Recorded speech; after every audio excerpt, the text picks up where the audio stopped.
क्या एक सहाफ़ी किसी का रास्ता ज़बरदस्ती रोक सकता है? क्या किसी सहाफ़ी या एंकर को ये इख्तियार हासिल है कि वो किसी की गाड़ी या बाइक में से ज़बरदस्ती चाबी ही खींच ले? एथिक्स क्या हैं? म्यार क्या है? हमें कौन बताएगा कि एक सहाफ़ी या एंकर को अपने सवाल का जवाब जानने के लिए किस हद तक आगे जाने की इजाज़त है? लाहौर के एक बड़े चैनल पर मकामी सहाफ़ी ज़ुबैर साजिद ढिल्लों की जानिब से पुलिस के साथ सख्त मुकालमे या एक तसादुम की वीडियो यकीनन आपने भी देखी होगी। हम इस सहाफ़ी से आज पूछेंगे कि जब वो ये रिकॉर्डिंग कर रहा था तो इसके दिमाग में आखिर क्या था। लेकिन इससे पहले हमारे साथ लाइन पर मौजूद हैं लाहौर प्रेस क्लब के सीनियर नायब सदर जनाब राय हुसनैन ताहिर साहब। राय हुसनैन ताहिर साहब, खुशामदीद। वीडियो यकीनन आपने भी देखी होगी। मैं बगैर किसी लगी लिपटी के आपसे ये सबसे पहले पूछना चाहता हूं कि क्या इख्तियारात हैं एक जर्नलिस्ट और एक एंकर के, और क्या ये तर्ज अमल किसी सहाफ़ी को ज़ेब देता है? वकास, देखिए, जर्नलिस्ट जो है वो कोई लाइन एनफोर्सिंग एजेंसी नहीं है। वो गलतियों की निशानदेही तो जरूर कर सकता है, लेकिन किसी को सजा नहीं दिलवा सकता।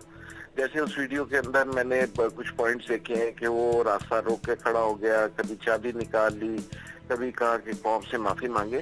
ये हमारा काम नहीं है। हमारा काम ये है कि हम निशानदेही करें, हम ये बता दें कि ये लॉ एनफोर्सिंग एजेंसी के लोग हैं, ये बगैर नंबर प्लेट के मौजूद थे। हम ये बता सकते हैं कि इन्होंने नेम प्लेट अपनी नहीं लगाई हुई। हम ये बता सकते हैं कि मास्क की पाबंदी ये लोग नहीं कर रहे। लेकिन हु वी आर, किस तरह हम किसी को ये कह सकते हैं कि आप कौम से माफी मांगे? हम किस तरह कह सकते हैं कि जी हम आपको कोई सजा देना चाहते हैं? ये हमारा काम नहीं है। जर्नलिस्ट और जज के अंदर एक बड़ा वाज़ेह फर्क है, और वो फर्ज और फर्क हमें जो है बरकरार रखना चाहिए। यही वो एथिक्स हैं जो हमें हमारे सीनियर्स ने हमें कॉलेजेस के अंदर, यूनिवर्सिटीज के अंदर, हमारे निसाब के अंदर पढ़ाए और बताए जाते हैं। तो मेरा ख्याल है कि हमें इन नॉर्म्स का ख्याल रखना चाहिए, और अगर कोई इन नॉर्म्स का ख्याल नहीं रखता तो वो झूठी शोहरत हासिल करने के लिए करता है, और इसके साथ ना सिर्फ वो सहाफ़ी खुद बदनाम होता है बल्कि पूरी जर्नलिज्म जो है वो इसके साथ बदनाम होती है। हमारे यहाँ एक प्रोड्यूसर का डिपार्टमेंट भी होता है।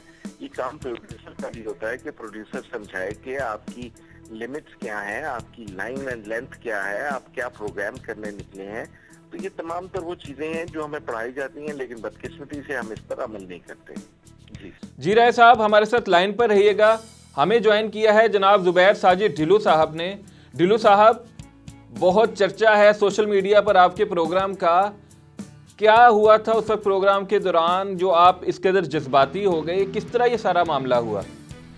बिस्मिल्लाहिर्रहमानिर्रहीम। वालेकुम अस्सलाम। वकार गौरी साहब, आपका शुक्रिया कि आपने अपने प्रोग्राम में मदद किया।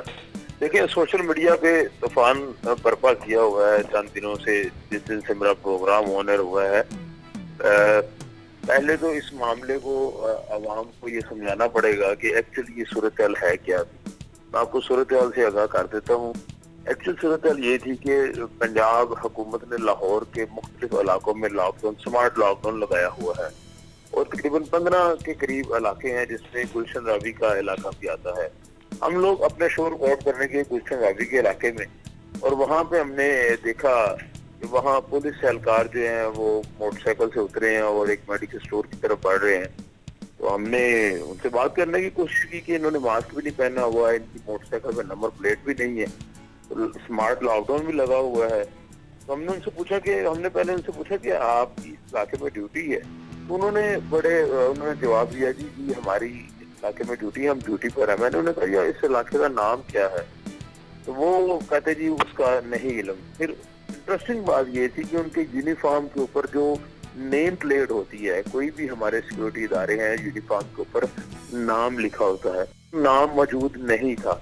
अब मोटरसाइकिल पर नंबर प्लेट नहीं है, यूनिफॉर्म के ऊपर नेम प्लेट नहीं है, तो मास्क भी नहीं है, तो लग तो ये भी सकता है कि शायद ये जाली पुलिस ऑफिसर है, यूनिफॉर्म इन्होंने पहना हुआ है। हमने उनसे गुफ्तगू की तो उन्होंने जान छुड़ाने की कोशिश की, उन्होंने भागना शुरू कर दिया। मैंने उनसे कहा, यार आपने कुछ जुर्म किया है, आप भागने की कोशिश कर रहे हैं, ऐसा क्या मामला है? तो उन्होंने बदतमीजी शुरू कर दी। उन्होंने कहा जी हम मास्क नहीं पहना हुआ तो आपको इससे क्या मसला है। उन्होंने जांच कराने की कोशिश की तो इसी रोले में जो है शोर शराबे में वहाँ आवाम इकट्ठी हो गई और उसके साथ जो है वो फिर हमने उससे सवाल किया तो तकम्पेल शुरू होगी। जब मैं उसमें गिर भी गया फिर मैं उठा तो ये सारा जो है सूरत हाल। अब इसमें सोशल मीडिया पे जो है शोर पड़ा हुआ है जी, देखें जी एक सहाफी है उसने बदतमीजी से पेश आया। अब लोगों का प्रॉब्लम ये है कि लोग उस कंटेंट को देख नहीं रहे, सुन रहे हैं। जब उस कंटेंट को सुनेंगे तो उन्हें असल बात पता चलेगी। देखें एक बात बड़ी क्लियर है, वकास साहब, हर किसी का राइट है तनकीद करना, हर किसी का राइट है, हम उसको नहीं रोकते। दिल खोलकर तनकीद करें, दिल खोलकर जो है वो बात करें। किसी को शो पसंद आता है वो उस पर तनकीद करे, किसी को नहीं पसंद आता वो उस पर फिर भी तनकीद कर सकता है, उसका राइट है, आम का राइट है, वो जो मर्जी करे। लेकिन माँ बहन की गालियां देना ये कौन से अखलाकियात में आता है, ये कौन सी सहाबत हमें सिखाती है। मैं तो हैरान हूँ कि हमारी सहाफी बरादरी के बहुत से ऐसे लोग जो जर्नलिस्ट हैं वो काम कर रहे हैं इस वक्त, ऑन ड्यूटी है, फील्ड में काम कर रहे हैं और वो भी माओ बहनों की गालियां दे रहे हैं। मुझे ये नहीं समझ आती कि हम किस सोसाइटी में रहते हैं जहाँ पे तनकीद करना जो है वो लोग समझते हैं कि हमने इस बंदे की इस्लाह हो जाएगी हमारी तनकीद से। ठीक है आप तनकीद करें लेकिन गालियां नहीं देनी चाहिए। उनकी किसी की भी तनकीद जो है हमारे लिए काबिल एहतराम होगी, चाहे वो किसी सहाफी की तनकीद होगी, चाहे आम शहरी की देखने वाले की तनकीद होगी, लेकिन गालियां देना कोई अच्छी बात नहीं है। मैं उस दिन से देख रहा हूँ जिस दिन से मेरा प्रोग्राम होने गया है कि बड़े लोग जो है सोशल मीडिया पे गालियां लिखते हैं। लेकिन सोशल मीडिया जो है ना घर का हर फर्द, हर फैमिली का हर फर्द यूज कर रहा है, चाहे कोई फीमेल है या मेल है। मेरा नहीं ख्याल कि गाली वहाँ लिख देना अच्छी बात है। आप तनकीद करें, अच्छे अल्फाज का इस्तेमाल करें, हमारे लिए आपकी तनकीद जो है वो काबिल एहतराम हो। जी ढिल्लू साहब, बिल्कुल गालियां देने की हिमायत कोई भी रीशऊर इंसान नहीं करता, लेकिन जो हमने वीडियो में देखा वो ये कि पुलिस एहलकार जो थे उनसे आपका मुतालबा था कि वो सॉरी करें और रिकॉर्डिंग के दौरान ही 3 मरतबा उन्होंने सॉरी भी की, लेकिन फिर भी आपका गुस्सा ठंडा नहीं हुआ। आखिर आपको किस तरह की सॉरी जो थी वो उनसे दरकार थी? देखिए बात पता क्या है, आपने बड़ा जबरदस्त सवाल किया है, ये लोगों को क्लियर होना चाहिए। मैंने शो में बात की, मैंने कहा जी आपने अगर ये वायलेशन नहीं की तो आप मान जाएं। पहली बात है वो मान नहीं रहे थे, फिर उनमें से एक जो एहलकार है वो मान गया, दूसरा मुसलसल बदतमीजी कर रहा था, जिद पे तुला हुआ था। मैंने उन्हें कहा जी आपके पास जो है वो ना डॉक्यूमेंट था गाड़ी के, आम शहरी के गाड़ी के डॉक्यूमेंट या नंबर प्लेट ना हो तो उसकी मोटरसाइकिल बंद कर दी जाती है। आपके पास दोनों चीजें नहीं है तो आपको भी चाहिए, फिर आपके ऊपर भी कानून का जो इम्प्लीमेंट होना चाहिए। तो उनमें से जो एक एहलकार था वो मुसलसल बदतमीजी करी जा रहा था। मैंने उनसे कहा जी आप बदतमीजी ना करें, इस बदतमीजी के जो है ना आपको कौम से माफी मांगना पड़ेगी। एक तो आप जो है वो एक गुनाह कर रहे हैं, ऊपर से आप मान भी नहीं रहे। आपने वायलेशन की है, आप कम से कम मान तो जाए ना कि आपने वायलेशन की है। ठीक है वो बंदा कह सकता था कि यार हमसे वायलेशन हुई है, हम इसमें जो है भाई माफी चाहते हैं, आइंदा एहतियात करेंगे। तो हमने कहना था तो अच्छी बात है, एक अच्छा मैसेज कन्वे हुआ है। अब मैंने उससे कहा जी कौम से माफी मांगे। कौम से माफी इसलिए कह रहा हूँ कि जो वहाँ पे राहगीर थे, एक शख्स ने जब मोटरसाइकिल भगाने की कोशिश की तो वहाँ पे जो राहगीर था उस मोटरसाइकिल पे आम शहरी, उसको वो बंदा आगे लगा, उसकी टक्कर लगी है। उसने कहा भाई आप हमारे महफूज हैं, आप हमें टक्कर लगा रहे हैं, हमसे एक्सीडेंट करने की कोशिश कर रहे हैं, ये क्या तरीकाकार है। तो वो पुलिस एहलकार ने उसके साथ भी बदतमीजी शुरू कर दी। इसलिए मैंने कहा कि आप इस कौम से माफी मांगे, ना आप रूल को फॉलो करते हैं और ऊपर से उल्टा बदतमीजी करते जा रहे हैं। जुबैर साहब आपकी बात 100% दुरुस्त होगी, लेकिन वीडियो में हमने ये भी देखा है कि पुलिस एहलकार, बावर्दी पुलिस एहलकार बार बार आपसे ये रिक्वेस्ट कर रहे थे कि हमारा तमाशा ना बनाए, लोग हूटिंग कर रहे हैं। तो क्या आपको ऐसा नहीं लगता कि आपको सिर्फ सवाल पूछकर और उनका जवाब लेकर आगे बढ़ जाना चाहिए था? देखिए मेरे साथ अगर बदतमीजी ना करते तो मैंने उनको वहीं पे लीव कर जाना था, मैंने मामला रफा दफा कर देना था। जब एक पुलिस एहलकार जो है वो उसमें से मुसलसल धक्के दे रहा है और बात आगे बढ़ा रहा है, बदतमीजी कर रहा है, गलत अल्फाज का चुनाव कर रहा है, तो फिर उससे जवाब लेना तो हमारा बनता था। इसलिए मैं उससे जवाब लेने की कोशिश करता रहेगा। अच्छा ढिल्लों साहब, रिकॉर्डिंग के दौरान हमने ये भी देखा कि काफ़ी लोग जो थे वो आपकी हिमायत में भी आ गए और एक दो लोगों ने तो आकर बाकायदा पुलिस वालों से बहस मुबाहिसा किया। तो क्या ये गुजर रहे थे वहाँ से या ये भी कोई प्लांटेड किस्म के लोग थे? देखिए कैसे कैसे कैसे प्लांटेड थे, ऐसे मुमकिन नहीं हो सकता ना जी। अगर वो प्लांटेड नहीं थे तो फिर आपने आखिर उनको मास्क पहनने का क्यों नहीं कहा, जिस शद्दोमत से आप पुलिस एहलकारों पर बरस रहे थे बल्कि गरज रहे थे, और आपने उनसे उनकी बाइक के कागज क्यों नहीं मांगे? देखिए वहाँ पे जो एक बुजुर्ग एंड पे आए जिन्होंने मामला रफा दफा करवाया, उन्होंने कहा कि मैं इस इलाके का शहरी हूँ, मैं इन लोगों को जानता हूँ, थाने को, इनके एसएचओ को भी जानता हूँ, और मैंने भी मास्क नहीं पहना हुआ। मास्क पहनना चाहिए सबको, यहाँ बड़े लोग हैं। इस बंदे ने बात कही और उसके बाद उसने कहा जी अगर ये माफी नहीं मांगते मैं इसकी जगह पे माफी मांगता हूँ, क्योंकि वो बंदा जो है मुसलसल आप वीडियो में देखे थे तो वो शख्स पुलिस एहलकार गया, एक तो भाग गया। अब मुझे ये नहीं समझ आती कि वो भाग क्यों गया।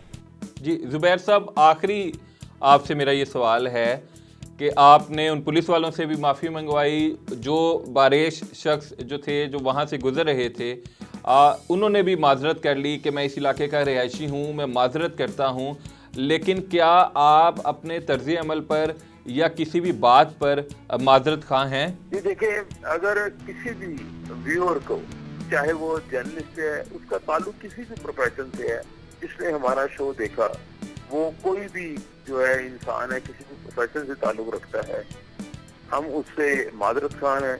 अगर उनकी दिलआजारी हुई है तो हम उसके लिए माजरत खां हैं। अच्छा, यानी ढिल्लों साहब आप जो हैं वो देखने वालों से तो माजरत खां हैं, लेकिन स्टिल पुलिस वालों से माजरत करने के लिए तैयार नहीं हैं? नहीं, उनसे मैं माजरत खां नहीं कर सकता, क्योंकि मैंने अगर कोई गलत किया है तो वो साबित कर दे तो मैं फिर उनसे माफी मांगूं। जी जुबैर साजिद ढिल्लों साहब, हमें वक्त देने का बहुत बहुत शुक्रिया। राय साहब, आपने सारी गुफ्तगू सुनी। ढिल्लों साहब तो अपने मौक़िफ़ पर कायम हैं और वो कहते हैं कि वो माफ़ी मांगने पर तैयार हैं, लेकिन पुलिस वालों से नहीं। क्या कहेंगे आप इस बारे में? जुबैर हमारे जूनियर हैं, हमें उन्हें सर्जनिश करने की बजाय उनको समझाना चाहिए कि मीडिया की नॉर्म्स क्या है, जर्नलिज्म होता क्या है, इसके एथिक्स क्या है, और मेरा ख्याल है कि उन्हें मालूम भी होगा। अब यहाँ पर शायद कहीं कोई उनकी ईगो का मसला है। अगर वो इस हवाले से माजरत कर रहे हैं कि देखने वालों की अगर दिल आजारी हुई है, तो देखने वालों की दिल आजारी तो शायद कम हुई हो, लेकिन दिल आजारी उस शख्स की ज्यादा हुई है जिसको आपने पूरे इलाके के अंदर तमाशा बना दिया है। और बड़ापन जुबैर का यही होना चाहिए कि उन्हें एक्सक्यूज करना चाहिए। लॉ एनफोर्सिंग एजेंसी के वो लोग हैं, अगर उन्होंने समझा कि पुलिस वालों ने कोई बदतहजीबी की है, बदतमीजी की है, तो उसके लिए अप्रोप्रिएट फोरम मौजूद है। और अगर आप वीडियो फुटेज देखें तो उनको जब धक्का दिया गया तो वो मुसलसल उनका रास्ता रोक रहे थे और उसने निकलने की कोशिश की है। उस निकलने की कोशिश के अंदर अगर उन्हें कोई धक्का लग गया है तो बज़ाहिर वीडियो के अंदर तो ये महसूस होता है। तो जर्नलिज्म और लॉ एनफोर्सिंग एजेंसी चोरी दामन का साथ है, तो हमें भी अपनी अपनी लिमिट्स को देखनी चाहिए। जब हम अपनी लिमिट क्रॉस करेंगे तो डेफिनेटली दूसरी जानिब से भी रिएक्शन आएगा। जी थैंक यू सो मच राय हुसनैन ताहिर साहब। नाज़रीन, ये थे लाहौर प्रेस क्लब के सीनियर नायब सदर जो अपने ख्यालात से हमें आगाह कर रहे थे। नाज़रीन, प्रोग्राम आपने देखा, गुफ्तगू भी सुन ली। उन पुलिस के अहलकारों ने यकीनन मास्क नहीं पहन रखा था, नेम प्लेट भी उनकी वर्दी पर मौजूद नहीं थी, लेकिन इसके बावजूद किसी भी बावर्दी अहलकार को डीमोरलाइज करना किसी तौर भी मुनासिब नहीं और उसकी हिमायत नहीं की जा सकती। हम सबको यकीनन अपने अपने रवैयों पर गौर करना होगा। इसके साथ ही अपने मेज़बान वकास गौरी को इजाज़त दीजिए और देखते रहिए program prime time with Waqas Gauri.